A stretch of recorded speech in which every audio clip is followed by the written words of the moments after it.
الحمد لله نحمده ونستعينه ونستغفره ونؤمن به ونتوكل عليه ونعوذ بالله من شرور انفسنا ومن سيئات اعمالنا من يهد الله فلا مضل له ومن يضلل فلا هادي له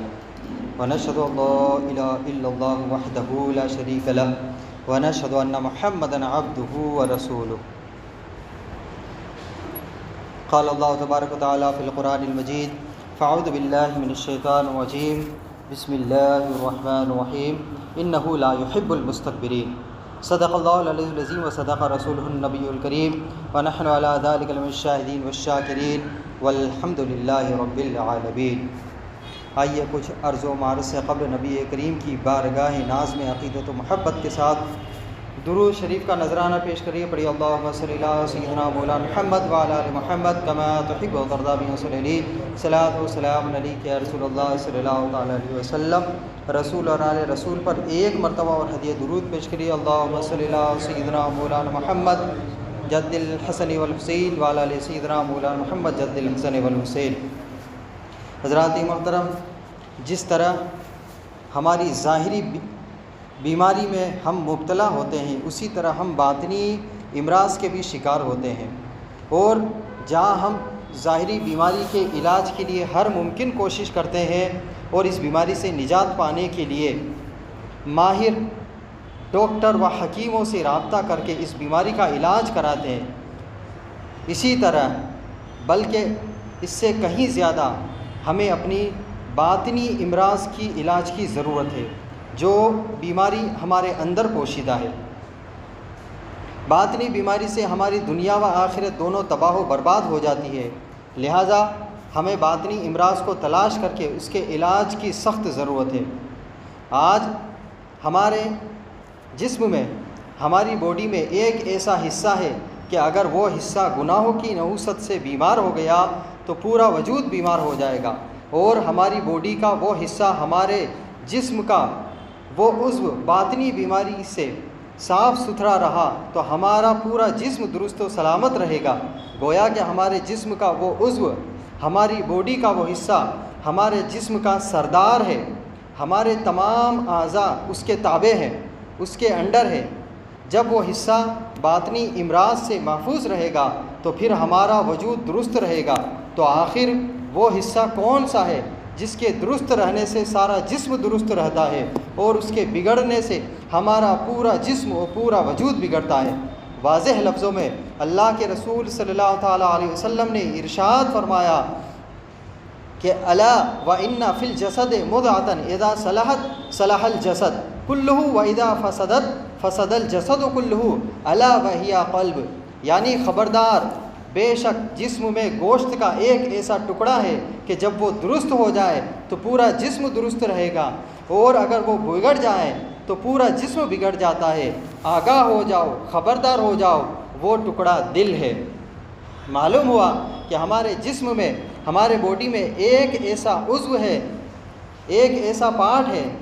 جو اگر صحیح طور پر رہے گا تو پورا جسم صحیح رہے گا، اور پورے جسم کا صحیح رہنا اسی پر دار و مدار ہے۔ آقا کریم صلی اللہ علیہ وسلم صحابہ کرام کو دل کی سلامتی کے لیے تعلیم بھی دیتے تھے، اور فرمایا اسألک لسانا صادقا وقلبا سلیما، اور تعلیم امت کے لیے حضور اکرم صلی اللہ علیہ وسلم بھی دعا فرماتے تھے، اللہم مصرف القلوب صرف قلوبنا علی طاعتک، اے دلوں کے پھیرنے والے، ہمارے دل کو اپنی طاعت کی طرف، یعنی اپنی بندگی کی طرف پھیر دے۔ لہذا ہمارے دلوں کی ہم اصلاح کی کوشش کریں اور باطنی بیماریوں سے دلوں کو محفوظ رکھیں، کیونکہ اللہ تعالی ہماری صورتوں اور ہمارے مالوں کو نہیں دیکھتا، بلکہ وہ تو ہمارے دلوں اور ہمارے اعمال کو دیکھتا ہے۔ حضرت ابو ہریرہ رضی اللہ تعالیٰ عنہ سے روایت ہے کہ آپ فرماتے ہیں کہ اللہ کے رسول صلی اللہ علیہ وسلم نے ارشاد فرمایا، اللہ تمہارے مالوں اور تمہاری صورتوں کو نہیں دیکھتا، لیکن وہ تمہارے دلوں اور تمہارے اعمال کی طرف دیکھتا ہے۔ اگر ہماری صورتیں اچھی ہوگی اور ہماری سیرت، ہمارا کردار اچھا نہ ہو، ہمارا لباس عمدہ ہو اور صاف شفاف ہو، مگر ہمارا باطن گدلا اور میلا ہو، ہمارے پاس مال و دولت کا انبار ہو، مگر صدقات و خیرات نہ کرتے ہو تو رب تعالیٰ ہماری اچھی صورت، ہمارے عمدہ لباس، ہمارے مالوں کی کثرت کی طرف نظر رحمت نہیں فرماتا۔ لہذا مسلمانوں، ظاہری نظافت یعنی ظاہری صفائی و پاکی کے ساتھ ساتھ باطنی صفائی اور پاکی بھی ضروری ہے۔ جس طرح ہمارا جسم کا ظاہری حصہ بیمار ہو کر ہمیں متاثر کرتا ہے، اسی طرح ہمارے جسم کا باطنی حصہ قلب یعنی دل، جو کہ تمام اعضاء اس کے تابع ہیں، اس کے انڈر ہے، وہ بھی باطنی بیماری سے متاثر ہو جاتا ہے۔ باطنی امراض کو تلاش کر کے ہمیں اس کے علاج کی سخت ضرورت ہے، ورنہ ہم دونوں جہان میں ذلیل و خوار کر دیے جائیں گے۔ اب آئیے آپ کو بتاؤں کہ باطنی بیماری کیا ہے جو ہمارے دل کو بگاڑ دیتا ہے۔ تو عزیزان محترم، تکبر، غرور، بغض، کینہ، حسد، عداوت، غیبت، ریاکاری، دکھاوا اور خود پسندی، یہ سب وہ باطنی بیماریاں ہیں جو ہمارے دل کو بگاڑ دیتا ہے اور ہمارا باطن گندہ ہو جاتا ہے۔ لہذا ان بیماریوں سے اپنے دل کو صاف و ستھرا کر کے دارین کی سعادتوں سے مالا مال ہو۔ ان تمام بیماریوں پر روشنی ڈالنے کا تو وقت میں اتنی گنجائش نہیں ہے، لیکن میں آپ کو مختصر بتاتا چلوں کہ تکبر کی مذمت اور اس کی وعیدات کو سماعت کرنے سے قبل تکبر کا مطلب، اس کا ڈیفینیشن سماعت کرے کہ تکبر کہتے کس کو ہے۔ تو اللہ کے رسول صلی اللہ تعالیٰ علیہ وسلم نے فرمایا، حق کی مخالفت کرنے اور لوگوں کو حقیر و کمتر سمجھنے کا نام تکبر ہے۔ امام غزالی علیہ الرحمہ نے تکبر کی قسموں کی تعریف کرتے ہوئے، اس کی ڈیفینیشن بتاتے ہوئے تکبر کی ایک قسم بیان فرمائی ہے کہ جو عام انسانوں کو حقارت کی نظر سے دیکھے اور حق کو نہ مانے اور خود کو ان سے بہتر اور بزرگ سمجھے، یعنی اپنے آپ کو بڑا سمجھے۔ معلوم ہوا کہ اپنے آپ کو بہتر سمجھنا، خود کو دوسروں سے افضل سمجھنا اور دوسروں کو حقیر و ذلیل اور کمتر سمجھنا، یہی تکبر ہے۔ اور آج اس بیماری میں ہم سے اکثر لوگ مبتلا ہے۔ اگر کسی کے پاس علم کی دولت ہے تو وہ اپنے سے کم درجے والے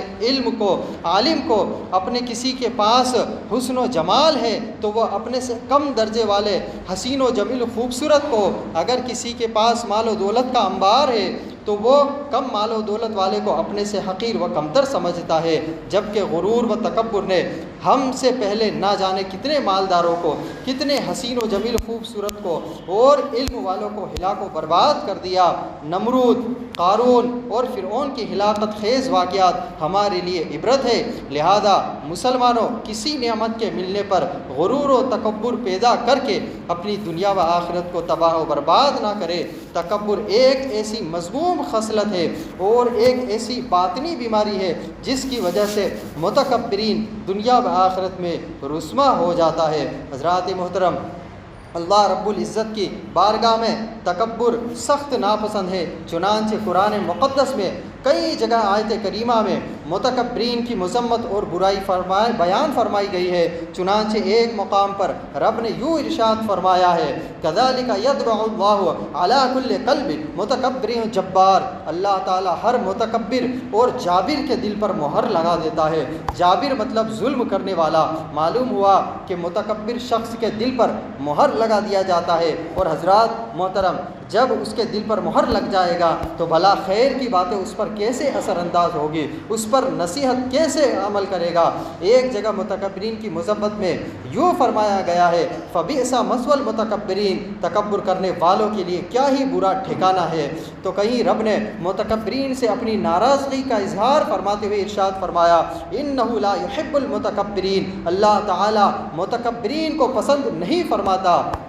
تو کہیں پر یہ ارشاد فرمایا، ان اللہ لا يحب من کان مختالا فخورا، یعنی اللہ تعالیٰ تکبر کرنے والے، گھمنڈ کرنے والوں اور بڑائی مارنے والے، یعنی لمبی لمبی چھوڑنے یا ڈینگے ہانکنے والوں کو پسند نہیں فرماتا۔ غرض تکبر نہایت ہی بری صفت ہے اور مذموم عادت ہے جس سے اللہ رب العزت سخت ناراض ہوتے ہیں۔ اب آئیے احادیث کریمہ کی روشنی میں بھی اس بری عادت کی مذمت اور اس کی سزا کو بھی سماعت فرما لے۔ حضرت عبداللہ بن عمر نے آقا کریم صلی اللہ علیہ وسلم کو فرماتے ہوئے سنا، آپ نے ارشاد فرمایا، جس کے دل میں رائی کے دانے کے برابر، یعنی اتنا معمولی سا تکبر گھمنڈ ہوگا اللہ تعالیٰ اسے اوندھے منہ جہنم میں داخل فرمائے گا۔ اور ایک دوسرے مقام پر اللہ کے رسول صلی اللہ تعالیٰ علیہ وسلم نے متکبرین کے حشر کے بارے میں ارشاد فرمایا، لا يدخل الجنۃ من کان فی قلبہ مثقال حبۃ من خردل من کبر، یعنی کہ جس کے دل میں رائی کے دانہ کے برابر تکبر ہوگا وہ جنت میں نہیں جائے گا۔ قیامت کے دن متکبرین کے لیے ذلت ہے۔ محترم، قیامت کے روز حضور اکرم صلی اللہ علیہ وسلم سب سے زیادہ قابل نفرت اور حضور کی مجلس سے دور یہ متکبرین ہی ہوں گے۔ چنانچہ حدیث پاک میں اللہ کے رسول صلی اللہ علیہ وسلم نے فرمایا کہ بے شک قیامت کے دن تم میں سب سے میرے نزدیک سب سے زیادہ محبوب اور سب سے زیادہ پسندیدہ وہ شخص ہوگا جو تم میں اخلاق کے لحاظ سے سب سے زیادہ اچھا ہوگا، اور قیامت کے دن مجھ سے سب سے زیادہ دور اور قابل نفرت وہ شخص ہوگا جو واہیات بکنے اور لوگوں کا مذاق اڑانے والے اور متفحیق ہوں گے۔ صحابہ کرام نے عرض کی، یا رسول اللہ صلی اللہ علیہ وسلم، واہیات بکنے اور مذاق اڑانے والے کو تو ہم جانتے ہیں، مگر متفحیق کون ہے؟ تو آقا کریم صلی اللہ علیہ وسلم نے ارشاد فرمایا کہ تکبر کرنے والے، گھمنڈ یعنی کہ گھمنڈ کرنے والے۔ معلوم ہوا کہ متکبر اور مغرور شخص کل بروز محشر نبی کریم صلی اللہ علیہ وسلم کی مجلس سے دور ہوگا اور اس کا حال نہایت ہی برا ہوگا۔ قیامت کے دن متکبر کی ذلت اور رسوائی کس قدر ہوگی۔ ایک اور حدیث پاک سماعت فرمائیے کہ نبی کریم صلی اللہ علیہ وسلم نے ارشاد فرمایا، بروز قیامت متکبرین کو انسانی شکل میں چیونٹیوں کی طرح اٹھایا جائے گا، ہر طرف سے ان پر ذلت و رسوائی مسلط ہوگی، یعنی ان پر ذلت و رسوائی اڑیلی جائے گی۔ انہیں جہنم کے ایک قید خانے جس کا نام بولس ہے اس کی طرف ہانکا جائے گا، اور زبردست آگ انہیں اپنی لپیٹ میں لے لے گی اور انہیں جہنمیوں کا پیپ پلایا جائے گا۔ حضرات محترم، متکبر اور مغرور شخص کی ذلت و رسوائی کس قدر ہے، اسے سن کر رونگٹے کھڑے ہو جاتے ہیں۔ چنانچہ حضرت عمر رضی اللہ تعالیٰ عنہ سے ایک روایت منقول ہے کہ حضرت عمر رضی اللہ تعالیٰ عنہ نے منبر پر لوگوں کو خطاب کر کے فرمایا، اے لوگو، عاجزی و انکساری اختیار کرو، کیونکہ میں آقا کریم صلی اللہ علیہ وسلم کو فرماتے ہوئے سنا ہے کہ جو بندہ رضا الہی کے لیے عاجزی و انکساری اختیار کرتا ہے، بردباری اختیار کرتا ہے، ڈاؤن ٹو ارتھ اختیار کرتا ہے، اللہ تعالیٰ اسے بلندیاں عطا فرماتا ہے۔ متواضع شخص خود تو اپنے آپ کو چھوٹا سمجھتا ہے، مگر لوگوں کی نگاہ میں معظم یعنی عزت دار اور مشرف ہوتا ہے، اور جو تکبر کرتا ہے اللہ تعالیٰ اسے گرا دیتا ہے۔ وہ اپنے آپ کو بڑا سمجھتا ہے، مگر لوگوں کی نگاہ میں ذلیل و خوار اور رسوا ہو جاتا ہے، یہاں تک کہ وہ ایک دن لوگوں کی نگاہ میں کتے اور خنزیر سے بھی زیادہ ذلیل و خوار اور رسوا ہو جاتا ہے۔ عزیزان محترم، ان تمام آیات بینات و حدیث مبارکہ سے آپ نے اچھی طرح سمجھ لیا کہ متکبر اور مغرور لوگوں کا انجام اور ان کا حشر کیا ہونا ہے۔ اسی لیے ہم اس باطنی مرض میں مبتلا نہ ہو اور اپنی دنیا و آخرت کو تباہ نہ کریں۔ لہذا آج ہم خود اپنا محاسبہ کریں، ہم یہ دیکھیں کہ کہیں ہمارے اندر غرور و تکبر اور گھمنڈ تو نہیں ہے۔ مغرور شخص کی عبادتیں بھی اسے نفع نہیں دیتی ہے، اور تکبر کی وجہ سے اس کی نحوست سے اس کی تمام عبادتیں بھی رائگاں اور برباد ہو جاتی ہے، بیکار ہو جاتی ہے۔ چنانچہ حضرت سلیمان علیہ السلام فرماتے ہیں کہ تکبر ایک ایسا گناہ ہے کہ کوئی عبادت اس متکبر کو نفع نہیں دے گی، یعنی متکبرین کی ساری سالہ سال کی عبادتیں رائگاں اور برباد ہو جاتی ہے۔ ایک حکایت منقول ہے کہ اس بنی اسرائیل میں ایک بڑا ہی متقی و پرہیزگار اور ایک عابد و زاہد یعنی عبادت گزار اور زہدہ و تقوی کا پرہیزگار شخص، دن رات اپنی عبادتوں میں مصروف رہنے والا شخص، اپنی عبادت کی وجہ سے بادل اس پر سایہ کرتے تھے، اور بنی اسرائیل میں ایک دوسرا نہایت ہی گناہ گار اور فاسق و فاجر یعنی ہر وقت گناہ میں مبتلا رہنے والا شخص تھا۔ ایک مرتبہ اس گناہ گار اور فاسق و فاجر کے کے دل میں یہ خیال آیا کہ میں تو نہایت ہی گناہ گار ہوں اور یہ شخص اتنا بڑا عابد و زاہد ہے کہ بادل اس پر سایہ کرتا ہے، تو میں کیوں نہ اس عابد کی مجلس میں بیٹھوں، یعنی اس کے ہجوم میں اس کے پاس بیٹھوں تاکہ میرے دل کی سیاہی دور ہو جائے اور میں گناہوں کی نحوست سے پاک ہو جاؤں۔ جب یہ شخص اس عابد و زاہد کی مجلس میں پہنچا تو اس عابد کو اپنی عبادت پر ناز اور تکبر پیدا ہونے لگا، اور اس نے دل میں یہ خیال کیا کہ اس جیسا نالائق و پاپی بھلا مجھ جیسے عابد و پرہیزگار کی مجلس میں بیٹھنے کے لائق کیسے ہو سکتا ہے۔ چنانچہ اس عابد نے اس گناہ گار شخص کو دھتکار کر کہا کہ جاؤ، تم میری مجلس سے نکل جاؤ، تم میری مجلس میں بیٹھنے کے لائق نہیں ہو۔ وہ گناہ گار وہاں سے اٹھ کر چلا گیا، اور بادل کا ٹکڑا جو اس عابد و زاہد پر سایہ کیے ہوئے تھا وہ بھی اس کے ساتھ چلا۔ اللہ تعالیٰ نے اس زمانے کے نبی پر وحی بھیجی کہ ان دونوں سے فرمائیں کہ دونوں اپنی اپنی عبادتوں سے پھر سے کریں، اب اپنی عبادتیں پھر سے شروع کریں۔ میں نے اس فاسق کے گناہوں کو اور اس کے نیک ارادے کے باعث بخش دیا، اور اس عابد و زاہد کی تمام عبادتوں کو اس کے فخر و غرور اور تکبر کے سبب برباد کر دیا۔ اللہ اکبر۔ حضرات محترم، تکبر ایک ایسی بری عادت ہے جو ہماری عبادت و ریاضت کو ضائع و برباد کر دیتی ہے، لہٰذا خدا را کبھی بھی اپنے نماز، روزے، حج، زکوٰۃ، صدقہ و خیرات اور اپنی دوسری عبادتوں پر اتراتے ہوئے دوسرے کو حقیر و کمتر نہ سمجھے، ورنہ ہماری یہ عبادتیں، یہ ساری عبادتیں برباد ہو جائیں گی اور ہمارے لیے رسوائی کے سوا کچھ ہاتھ نہ آئے گا۔ حضرات محترم، ایک متکبر و مغرور کی سزا کے بارے میں روایت مذکور ہے کہ حضرت ابو سعید خدری رضی اللہ تعالیٰ عنہ فرماتے ہیں کہ رسول کریم صلی اللہ علیہ وسلم کا ارشاد گرامی ہے کہ ایک شخص سرخ جوڑا پہنے، یعنی لال کلر کا کپڑا پہنے اترا رہا تھا، اور وہ جوڑا پہن کر تکبر سے چلا تو اللہ تعالیٰ نے اسے زمین میں دھسا دیا اور قیامت تک وہ زمین میں دھستا جائے گا۔ عزیزان محترم، تکبر کے اسباب اور اس کی ہلاکت خیزی کو آپ نے سنا۔ آج کچھ لوگوں کو اپنے علم پر فخر ہوتا ہے تو کوئی اپنے مال و دولت پر تکبر کرتا ہے، تو کسی کو اپنے حسن و جمال پر غرور ہوتا ہے۔ کچھ امیر لوگ تو یہاں تک کہتے ہیں کہ غریب لوگ ہماری برابری کیوں کرنا چاہتے ہیں، جب یہ غریب ہیں تو یہ ہمارے سے نیچے رہے۔ اللہ اکبر۔ ایسا الفاظ بھی ہمیں تکبر میں مبتلا کر دیتا ہے۔ کچھ لوگ اپنے حسب و نسب یعنی اپنی ذات پر اتلاتے ہیں کہ ہم تو بڑے خاندان سے ہیں۔ حضرات محترم، ہر متکبرین کا انجام برا ہے، مگر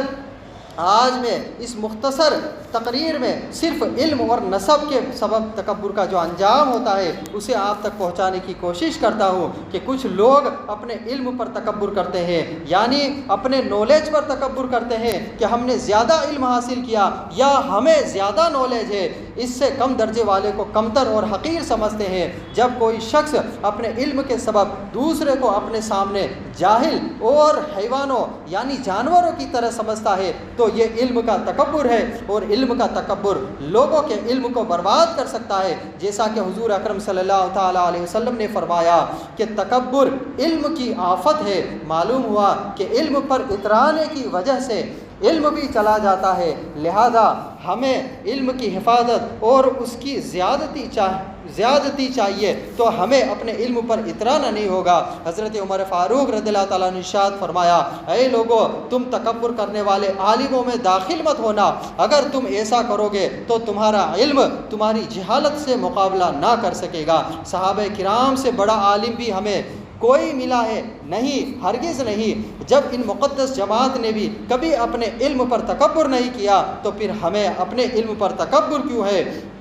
صحابہ کرام ہمیشہ اس بات سے ڈرتے تھے کہ کہیں ان سے تکبر نہ ہو جائے، جیسا کہ منقول ہے کہ حضرت حذیفہ رضی اللہ تعالیٰ عنہ نے ایک مرتبہ امامت فرمائی، دوسری مرتبہ آپ نے فرمایا کہ اے لوگو، کسی دوسرے کو اپنا امام بناؤ، کیونکہ میرے دل میں یہ خیال پیدا ہونے لگا ہے کہ میں تم لوگوں سے بہتر ہوں، اس لیے تم لوگوں نے مجھے امامت کی ذمہ داری سونپی ہے۔ حضرات محترم، جب اصحاب رسول صلی اللہ علیہ وسلم کو اس قدر تکبر کا خطرہ رہتا تھا تو پھر ہم جیسوں کا کیا حال ہونا ہے۔ آج کچھ لوگ اپنے حسب و نسب پر بھی فخر کرتے ہیں۔ آج یہ بیماری ہمارے معاشرے میں بہت پھیلی ہوئی ہے، ہر برادری والے دوسرے برادری والے کو اپنے سے کمتر و حقیر سمجھتے ہیں۔ دوستان محترم، یاد رکھے کہ نسب و خاندان کا تکبر بھی ہماری ذلت و رسوائی کا سبب ہے۔ چنانچہ آقا کریم صلی اللہ علیہ وسلم نے ارشاد فرمایا، حضرت ابو ہریرہ رضی اللہ تعالیٰ عنہ فرماتے ہیں کہ پیارے آقا صلی اللہ علیہ وسلم نے فرمایا،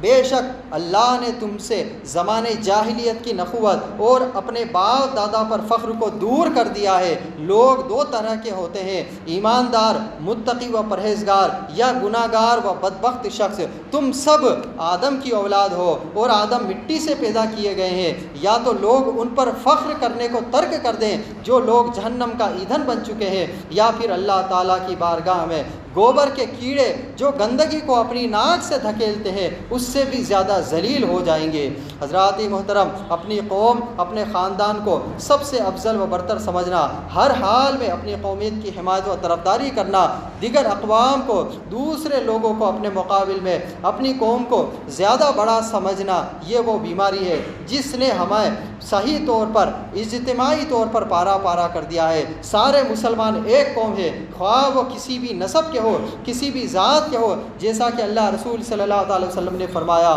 حضرت عقبہ بن عامر فرماتے ہیں کہ پیارے آقا صلی اللہ علیہ وسلم نے فرمایا، نسب کوئی چیز نہیں ہے جس کے سبب تم کسی کو برا کہو، تم سب کے سب آدم کی اولاد ہو۔ جس طرح سے ایک سا دوسرے سا سے جس کو تم نے بھرا نہ ہو، وہ کسی کو کسی پر کوئی فضیلت و ترجیح نہیں ہے سوائے دینداری و تقوی کے۔ انسان کی برائی